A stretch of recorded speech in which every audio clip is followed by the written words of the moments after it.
Hi, I'm Lee Murphy with Rimini Street, and today we're joined by John Kennan with the Advanced Technology Services team, and we're going to be talking about Java issues and Java rule sets and how to deal with legacy Java applications on newer environments.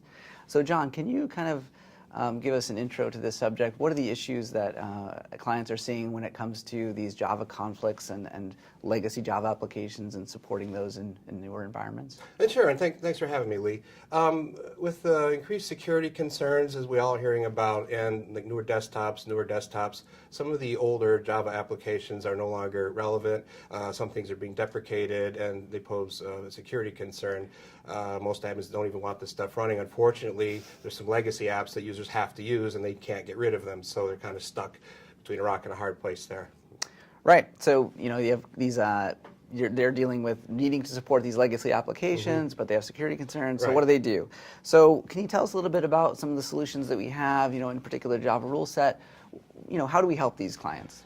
Right. Well, some of the clients, if they have like Citrix or something, that's an expensive solution. But if they don't, there are some other alternatives that they can use, like Java deployment rule set, which is free, comes with Java, and that's what we've been having a lot of success with. Okay. So tell me more about it. What's a rule set? What are the differences between that kind of approach versus some other approach? Why do we like it? Well, we like it because it is an engineered feature into Java. It came around, I think, in the middle of Java 6, switching over to 7, but supported by 1.5, 1.6, and 1.7. And basically, it allows the admins to set up a rule set, a secure rule set, that will, and run multiple JREs on the desktop. Okay. So for the legacy applications, the rule set can be pointed just to the older one and not anything else. The rest of the legacies can just run default the latest one without any further maintenance. Great. So basically, they can run their legacy applications. Now, in terms of a security perspective, does that introduce a problem? Is it better or worse? Can you explain how That's the security a good question. It actually gives an added benefit because it is a whitelist. Because at first, an admin would be very hesitant to even have like a JRE 1.6 on the desktop. Right. But once we show them how the rule set works, it's actually a whitelist. Once they put it on there, they can be assured that their users can't run any Java application that's not in the list. So they don't have to plan ahead and think anything. It's a whitelist. These are good, the rest are bad. And Right. so once they see that, they don't mind so much having it on there. So yeah, that actually is, and that again, that comes for free. And so Right. we really changed a lot of minds once they see that. Sounds great.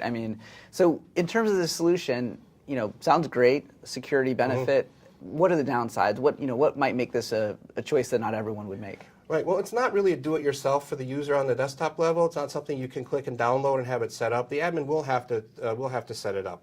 It does require a specific directory on the C drive, which is not by default created on the install. It requires the making of the XML file, which is the list that defines what runs what and where, and then that has to be promoted or pushed out to all the desktops by the admin. So it does require a desktop admin to implement the solution because users won't have access to that area. Sure. Because that's obviously secure and that's part of the Java rule set security.